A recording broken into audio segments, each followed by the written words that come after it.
Hello students, how are you after long time. तो कैसे हैं आप सब लोग और पढ़ाई कैसे चल रही है?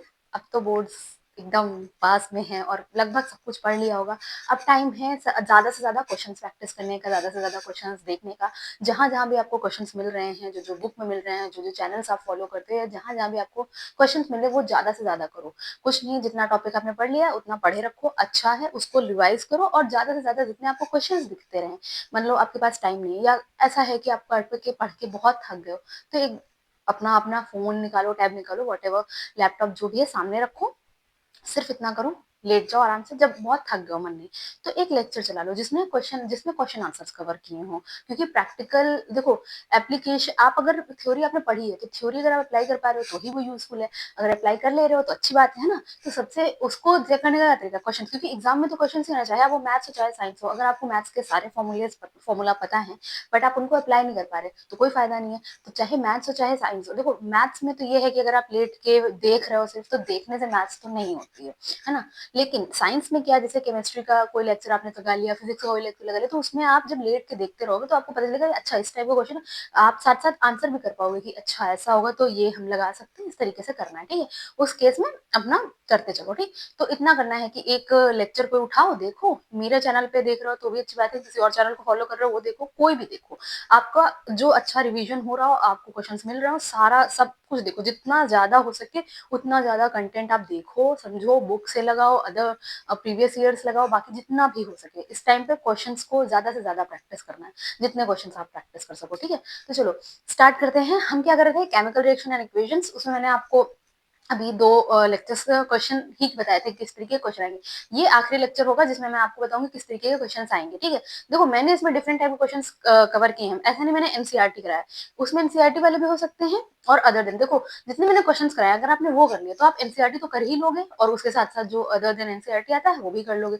तो इसको देखने का फायदा ये होगा कि आपको थोड़ा डिफरेंट टाइप के क्वेश्चन समझ आएंगे, क्योंकि इसमें डिफरेंट टाइप के क्वेश्चन आते हैं। ठीक है, चलो स्टार्ट। तो ये फायदा है आपका डिफरेंट क्वेश्चन से। तो ये टाइम, वही मैं आपको बार बार कहूंगी कि ये टाइम है आपको क्वेश्चंस को फॉलो करने का। जितने ज्यादा से ज्यादा क्वेश्चंस आप लगा सको, जितने ज्यादा से ज्यादा कंटेंट आप ढूंढ सको, कितने टाइप के क्वेश्चंस बनते हैं, कैसे कैसे बनते, हर टाइप के आपने देखोगे ना तो एग्जाम में बहुत आसानी से आप कर ले जाओगे, कोई मुश्किल नहीं लगेगी। ठीक है, तो इतना सा करना है और कुछ नहीं। ठीक, तो हम लोग स्टार्ट करते हैं केमिकल रिएक्शन, और ये लास्ट लेक्चर होगा केमिकल रिएक्शन इक्वेशन का। इतने क्वेश्चन अगर आपने कर लिए सफिशियंट है, आराम से कर ले जाओगे, कोई प्रॉब्लम नहीं आएगी, ट्रस्ट मी। तो चलो स्टार्ट करते हैं। और हाँ, फिर से मैं बताऊंगी, कॉपी पेन निकाल लेना, प्रॉपर क्वेश्चन को भी नोट करना। मैंने आपसे पहले भी कहा क्वेश्चन भी नोट करो, ताकि जब आप रिवाइज कर रहे हो, जैसे हो सकता है कि आपका एग्जाम आ रहा हो और आप पैनिक कर रहे हो, क्या पढ़ूं, क्या किया था, मैं सब भूल गया हूँ क्या। तो आप जब उस केस में ऐसे पैनिक कर रहे हो, तो वहां जो आपने नोट्स बनाए होंगे ना रिवीजन के टाइम पे, आप सब कुछ हटा दो, बुक नहीं, रिवीजन के टाइम पे जो नोट्स बनाए होंगे, नोट्स का मतलब है सबसे ज्यादा क्वेश्चन ही होंगे, तो आप जल्दी जल्दी क्वेश्चन पलट पलट के देखते जाना, क्योंकि उसमें क्वेश्चन भी लिखा होगा, आंसर भी लिखा होगा, तो आपको समझ आएगा। केवल आंसर आंसर लिखा, आपको याद ही नहीं है क्या है क्या नहीं, कुछ समझ नहीं आएगा। अपनी लैंग्वेज में लिखो, कुछ भी हिंदी इंग्लिश इंग्लिश जैसे लिखना है वैसे लिखो, लेकिन आपके पास अच्छे से नोट्स होने चाहिए, ताकि रिवीजन के टाइम में एंड मोमेंट पे जब आप एग्जाम देने जा रहे हो सकता है सुबह आपका 10 बजे से एग्जाम है मान लो, तो आप सुबह 7-8 बजे बैठ के रिवीजन करने बैठोगे, 2 घंटे रिवाइज करके 9 बजे से अपना निकल जाऊंगा, तो उस टाइम पे आपको ऐसे जो नोट्स होते हैं वो काम आएंगे। ठीक है, तो इस तरीके से, इसलिए मैं आपसे हमेशा कहती हूँ कि नोट्स जरूर बनाओ, क्वेश्चन जरूर लिखो। और हाँ, मेरे क्वेश्चन कराते टाइम आप सिर्फ समझोगे, उसको वीडियो को पॉज करके फिर क्वेश्चन लिखो। ठीक, इतना करना है। चलो स्टार्ट करते हैं। देखो, question 1 says identify the reducing agent in the following. ऐसे टाइप के क्वेश्चन 2 मार्क्स में 3 मार्क्स में आते हैं। ठीक है, तो सबसे पहले जब मैंने आपको ऑक्सीडेशन रिडक्शन बताया था, सबसे पहले आपको ये पता होना चाहिए कि ऑक्सीडेशन क्या है, रिडक्शन क्या है, रिड्यूसिंग एजेंट क्या है, ऑक्सीडाइजिंग एजेंट क्या है, तब आप पहचान पाओगे। तो एक क्विक रिवीजन में बता देती हूँ कि ऑक्सीडेशन क्या होता है। देखो, ऑक्सीडेशन क्या होता है, सबसे पहले oxidation is gain of oxygen. पहला, 3-4 डेफिनेशन है। गेन ऑफ ऑक्सीजन, ठीक, गेन ऑफ ऑक्सीजन, या लॉस ऑफ हाइड्रोजन, ठीक है, या फिर लॉस ऑफ हाइड्रोजन के अलावा क्या हो सकता है, लॉस ऑफ इलेक्ट्रॉन्स। ठीक, ये सारा आपका कहलाता है, ये सब आपका होता है क्या, ऑक्सीडेशन। ठीक, ऑक्सीडेशन और ऑक्सीडाइजिंग इसी से निकल के आया है ऑक्सीडाइजिंग एजेंट। ऑक्सीडाइजिंग एजेंट क्या होता है, देखो अगर हम ऑक्सीडाइजिंग एजेंट की बात करें तो ऑक्सीडाइजिंग एजेंट क्या होता है, देखो, जब भी अगर आपको कोई काम करवाना है तो जो काम आपका जिसके थ्रू हो रहा है वो एक एजेंट है, जैसे एलआईसी, ठीक है। तो एलआईसी एजेंट्स होते हैं जो आपको आपको उसकी स्कीम के बारे में बताते हैं कि आप अगर इतना इन्वेस्ट करोगे आपको फ्यूचर में इतना आपको रिटर्न में मिलेगा, इतने परसेंट। तो वो फिर आप जिसके थ्रू उस एलआईसी को ऑप्ट करते हो तो वो एलआईसी एजेंट्स। तो यानी कि जो भी एक सब्सटेंस का ऑक्सीडेशन कराएगा, substance which is responsible for the oxidation of another substance is oxidizing agent, है ना।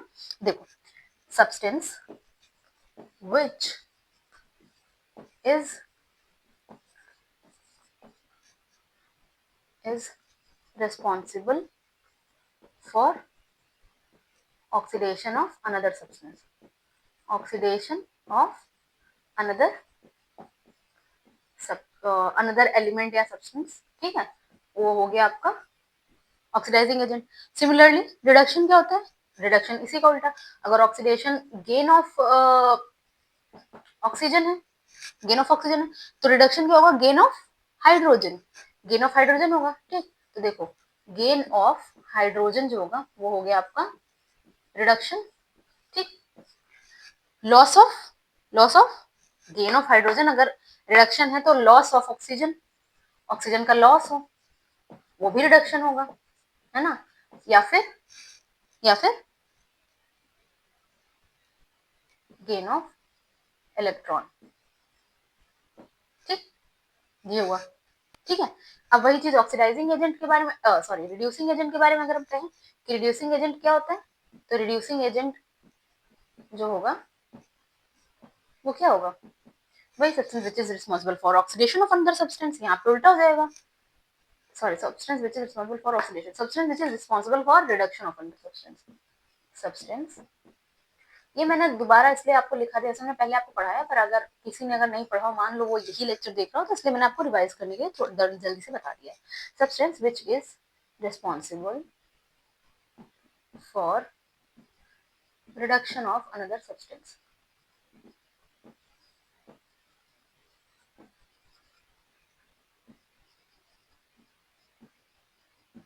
ठीक।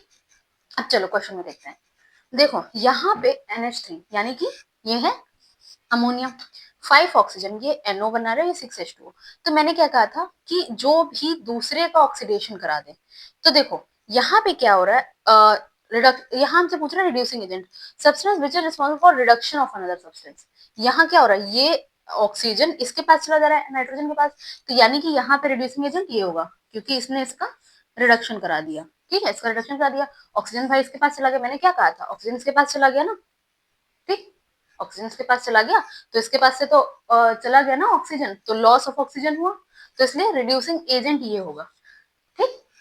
देखो यहाँ H2O F2, अब देखो यहाँ पे ये हो जाएगा आपका रिड्यूसिंग एजेंट। या देखो यहाँ पे क्या हो रहा है, फ्लोरीन का क्या हो रहा है? फ्लोरीन, देखो गेन ऑफ हाइड्रोजन, फ्लोरीन के पास हाइड्रोजन और NH का रिडक्शन हो रहा है ना। और देखो रिड्यूसिंग एजेंट क्या होता है? दूसरे का रिडक्शन कराए, खुद का ऑक्सीडेशन कराए, ठीक। दूसरे का रिडक्शन कराए और खुद का ऑक्सीडेशन कराए, तो देखो यहाँ पे क्या हो रहा है? खुद का ऑक्सीडेशन भी तो हो रहा है उसका। तो देखो इस केस में जो F2 है वो होगा रिड्यूसिंग एजेंट, ठीक। तो यहाँ पे मैं यहीं पे से मार्क कर दे रही हूँ, आप अपने कॉपी में लिखना होगा तो लिख लेना, ठीक है। मैं ऐसे ही मार्क कर दे रही हूँ।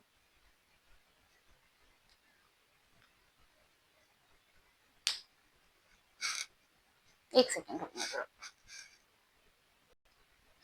तो देखो अब इसमें क्या है, नेक्स्ट वाले में Fe2O3, Fe2O3 प्लस CO। अब यहाँ पे देखो इसके पास ऑक्सीजन था, अगर ऑक्सीजन चला जाए, है ना, ऑक्सीजन के पास चला जाए तो रिडक्शन हुआ। कौन ले ले रहा है उस ऑक्सीजन को? Carbon monoxide. तो carbon monoxide is reducing agent, यहाँ पे ये रिड्यूसिंग एजेंट है। यहाँ तो क्लियर दिख रहा है H2F2 में, H2 के पास जा रहा है तो H2 इज रिड्यूसिंग एजेंट, ठीक। इस तरीके से देखो यहाँ पे आपको सिर्फ मार्क करना था, बट बच्चे बहुत कंफ्यूज होते हैं, reducing agent, reduction, oxidising agent, इसलिए ये डेफिनेशन याद रखो बस। कोई दो याद कर लो, मतलब ऑक्सीडेशन, ऑक्सीडाइजिंग एजेंट, दूसरी वाली उसकी उल्टी है बस। और यहाँ पे एक चीज और ये है कि ऑक्सीडाइजिंग एजेंट जो होता है दूसरे को ऑक्सीडेशन कराता है, खुद का रिडक्शन कराता है, ठीक। तो इतना सा है, ठीक है। आई होप आपको समझ आएगा, इसको नोट कर ले। देखो नेक्स्ट क्वेश्चन है, a solution of potassium chloride when mixed with silver nitrate solution and insoluble white precipitate is formed. एक इनसॉल्युबल व्हाइट प्रेसिपिटेट बनता है, इतना समझ आया। केमिकल रिएक्शन लिखनी है, right the chemical reaction involve and also mention the type of chemical reaction. तो सबसे पहले मैंने हर एक लेक्चर में आपको बताया है, ऐसे टाइप के क्वेश्चन करने से पहले आपको सबसे पहले पता होना चाहिए पोटेशियम क्लोराइड क्या होता है, सिल्वर नाइट्रेट क्या होता है, ठीक। इनका फॉर्मूला अगर आपको नहीं पता होगा तो ये क्वेश्चन नहीं कर पाओगे आप, ठीक।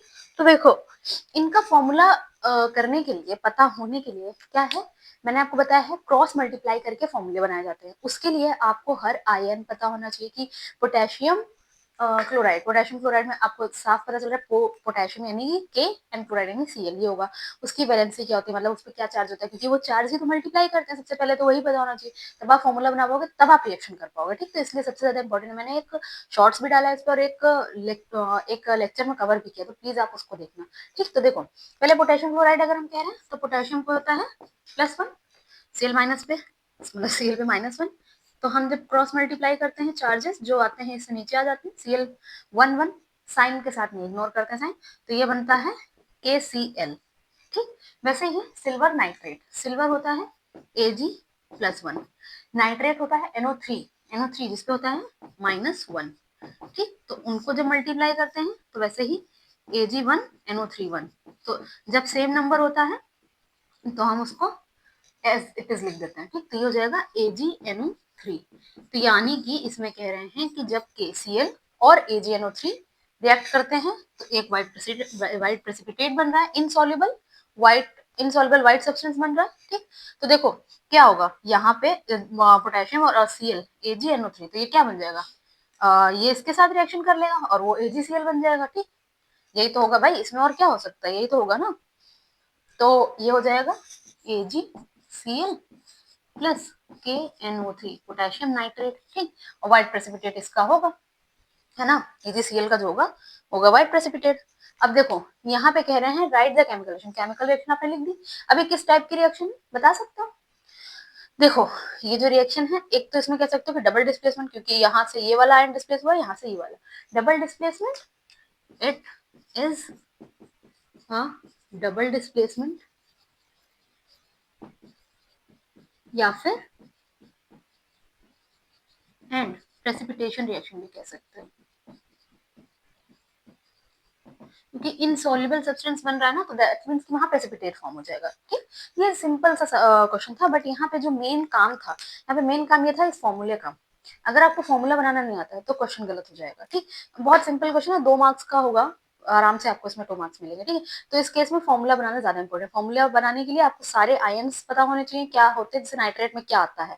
तो पोटेशियम तो चलो ठीक है, आप पीरियोडिक टेबल जब लर्न करते हो तो वहाँ पोटेशियम आता है तो ठीक है, लेकिन नाइट्रेट NO3 होता है जिसपे -1 चार्ज होता है, ठीक। तो वो चीज पता होना जरूरी है, ठीक है। सारे आयंस पता होना जरूरी है विद वैलेंसी, विद चार्ज की कौन सा चार्ज आ रहा है, ठीक। इसको नोट कर लो।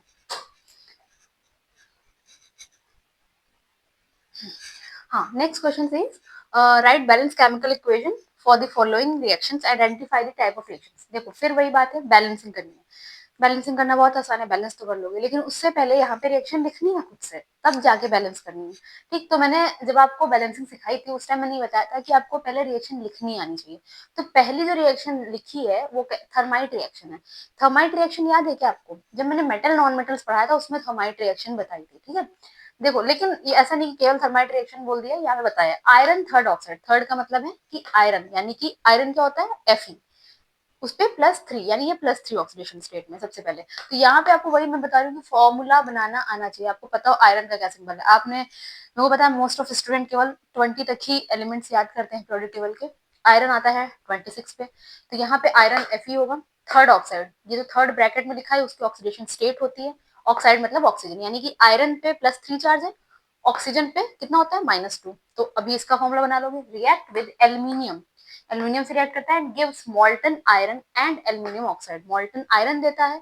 वहां जब मैंने थर्माइट रिएक्शन बताई थी तो मैंने आपको बताया था क्योंकि इस रिएक्शन में बहुत ज्यादा हीट जनरेट होती है, बहुत ज्यादा हीट रिलीज होती है, उस कारण थर्माइट रिएक्शन का यूज करते हैं जो क्रैक्ड रेलवे ट्रैक्स होते हैं उनको जोड़ने के लिए, क्योंकि वहां पे जो आयरन हमको मिलता है वो मॉल्टन स्टेट में मिलता है, पिघला हुआ मिलता है, तो वहीं वहां पे डाल देते जहाँ टूटा हुआ था उसके बीच में, और फिर थोड़ी देर बाद कूल डाउन होने पे वो आयरन के फॉर्म में हो जाता है, सॉलिड आयरन बन जाता है, दैट्स व्हाई थर्माइट रिएक्शन का हम यूज करते हैं, ठीक। तो पहले हम रिएक्शन वाली करते हैं, iron third oxide as I said Fe O +3 charge पे, ठीक। ऑक्साइड यानी कि -2, तो इसका जो फॉर्मूला बनेगा वो क्या बनेगा, Fe2O3। किससे रिएक्शन कर रहा है, एल्युमिनियम से, ठीक। तो ये बनाएगा, क्या बना रहा है, iron, molten iron and aluminium oxide. Molten iron और एल्युमिनियम ऑक्साइड का फॉर्मूला क्या होगा भाई, एल्युमिनियम पे होता है +3 चार्ज और ऑक्सीजन पे होता है -2, तो ये होगा Al2O3, ठीक। अब बैलेंस करो, अल्युमिनियम 2 है, ठीक, O3 यहाँ पे है, आयरन 2 है। अब किस तरीके से बैलेंस होगा, पहले तो यहाँ पे लगाओ, अगर आप 3Al लगा रहे हो उधर, ठीक, तो सॉरी 3 नहीं 2Al, अगर आपने 2Al लगा तो इस तरीके से, ठीक है, Fe2 यहाँ 2 लगा दो, बस 2 Fe O3 2 और 2Al, और हीट रिलीज होती है यहाँ पे। और अब देखो ये किस टाइप की रिएक्शन होगी, इसमें टाइप ऑफ रिएक्शन भी बताना है कि किस टाइप की रिएक्शन होगी। तो देखो यहाँ पे एल्युमिनियम ने आयरन ने यहाँ पे क्या किया, एल्युमिनियम इसको रिप्लेस कर दिया, तो ये होगी डिस्प्लेसमेंट रिएक्शन, ठीक। आई होप समझ आया होगा, इतना ही करना। और इसी को हम वेल नोन, इसी को हम बोलते थर्माइट रिएक्शन, ये थर्माइट रिएक्शन है, इसको नोट करो। Next, magnesium ribbon is burned in atmosphere of nitrogen gas to form solid magnesium nitride। तो बहुत इजी है ये वाला, तो सिंपल मैग्नीशियम रिबन है यानी Mg, ठीक। In the atmosphere of N2 magnesium nitride बनाता है। तो मैग्नीशियम नाइट्राइड का फॉर्मूला क्या होगा, सिंपल वैसे करके देख लो, Mg पे क्या होता है, +2 होता है, नाइट्रोजन -3 होता है, तो यानी कि ये क्या बनेगा, Mg3N2, ठीक, ये बनेगा, इतना ही तो बनेगा। तो मैग्नीशियम नाइट्राइड, ठीक, यहाँ पे 3 लगा लो, बैलेंस है, देखो बैलेंसिंग करना बहुत जरूरी है, ठीक। अब यहाँ पे कौन सी रिएक्शन हो रही, जब यहाँ पे क्या कौन सी रिएक्शन हो रही है, देखो दो रिएक्टेंट मिलके एक प्रोडक्ट दे रहा है, व्हेन 2 और more than 2 reactants combine to form one product, क्या होता है, कॉम्बिनेशन रिएक्शन, ठीक। तो ये हो गई कॉम्बिनेशन रिएक्शन, ठीक है, विजिबल है, हाँ। नेक्स्ट है, chlorine gas is passed in aqueous potassium iodide solution to form potassium chloride and solid iodine. तो सबसे पहले क्लोरीन गैस, तो क्लोरीन तो Cl ही होगा, Cl2 and potassium iodide, potassium iodide तो क्या फॉर्मूला होगा, देखो पोटेशियम पे +1 आयोडीन पे -1 यानी कि Ki पोटेशियम आयोडाइड होगा, ठीक। तो थर्ड रिएक्शन क्या कहती है, Cl2 को जब आप पोटेशियम आयोडाइड से रिएक्शन कराते हो तो उस केस में क्या होता है, पोटेशियम क्लोराइड बनता है यानी KCl, और सॉलिड आयोडीन आपको मिल जाता है, ठीक, इतना है। तो ये बैलेंस करना है आपको, यहाँ पे I2 है, यहाँ दो नहीं, यहाँ 2 लगा लो, और यहाँ पे भी 2 लगा लो, ये हो गई, ठीक। अब यहाँ पे ये कौन सी रिएक्शन है बताओ, ये भी डिस्प्लेसमेंट रिएक्शन होगी, है ना।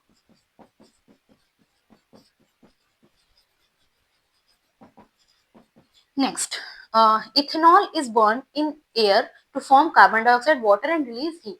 इथेनॉल का क्या फॉर्मूला होता है, देखो अगर फोर्थ चैप्टर भी कर लिया हो, कार्बन एंड इट्स कंपाउंड का, वहां पे आपको सारे बताए गए थे ना, ये फंक्शनल ग्रुप। तो इथेनॉल क्या होता है, एथ में 2 कार्बन और ऑल आता है OH के लिए, यानी कि C2H5OH, इथेनॉल इज C2H5OH।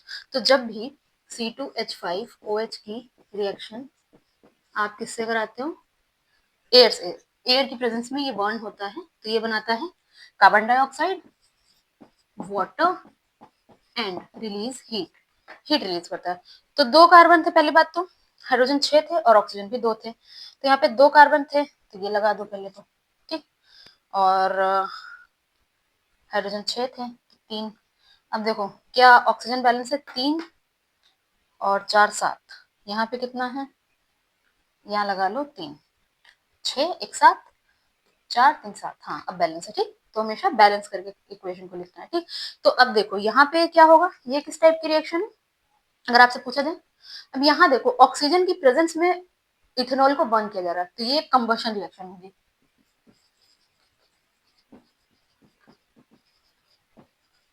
ठीक है, इतना करने का। तो ये क्वेश्चन बहुत इजी था, बट इसमें जो था फॉर्मूला बनाना इंपॉर्टेंट था, ठीक, इसको नोट कर लो। देखो नेक्स्ट क्वेश्चन से, why does the color of copper sulfate solution change when an iron nail is dipped in it? ठीक है। कॉपर सल्फेट सोल्यूशन पहले तो किस कलर का होता है ये पता होना चाहिए। कॉपर जब भी होता है कहीं तो कॉपर सल्फेट जो होता है वो होता है ब्लू कलर का, ठीक है। वहां पर जब हम आयरन नेल उसमें डालते हैं तो क्या होता है, देखो अगर आपको रिएक्टिविटी सीरीज याद होगी तो उसके हिसाब से आपको पता होना चाहिए कि आयरन ज्यादा रिएक्टिव है या कॉपर। आयरन ऊपर आता है ना रिएक्टिविटी सीरीज में, आयरन ज्यादा रिएक्टिव होता है, तो उस केस में जब भी हम सॉल्यूशन में आयरन डालते हैं तो वो कॉपर को रिप्लेस कर देता है, ठीक, डिस्प्लेस कर देता है। तो ये बनाता है FeSO4 और कॉपर, जिसके कारण ये जो सोल्यूशन है ये ब्लू की बजाय यहाँ पर ग्रीन हो जाता है, ठीक।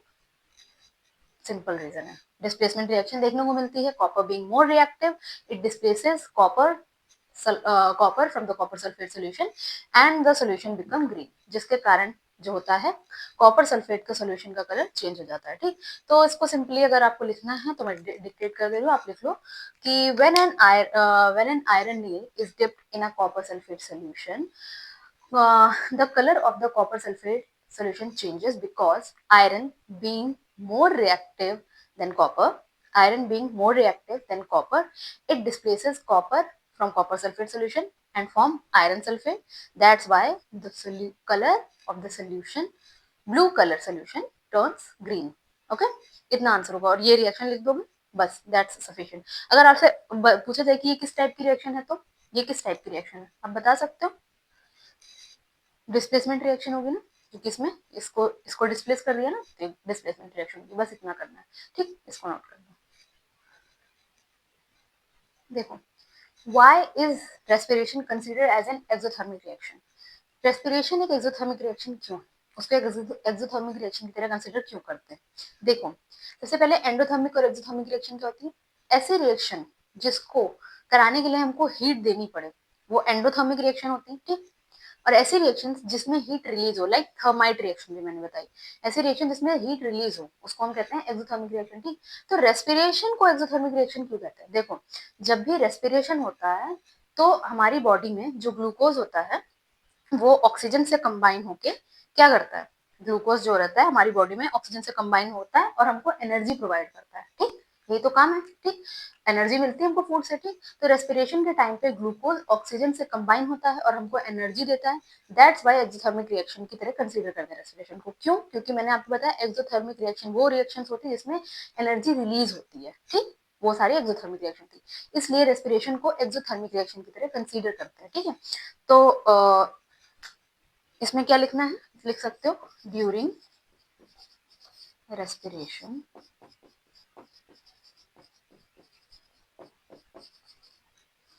The glucose combines with oxygen in the cells of our body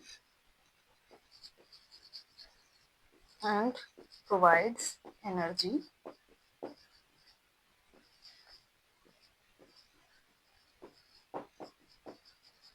Thus, respiration is an exothermic reaction.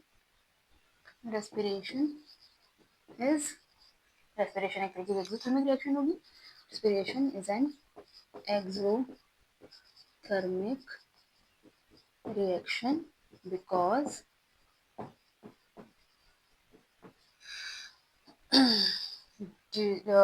because energy is produced during this process.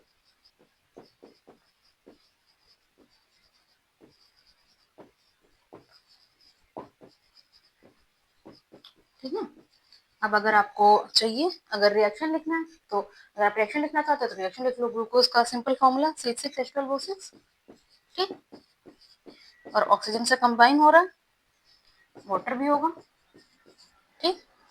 क्या देता है CO2, वाटर और एनर्जी, ठीक।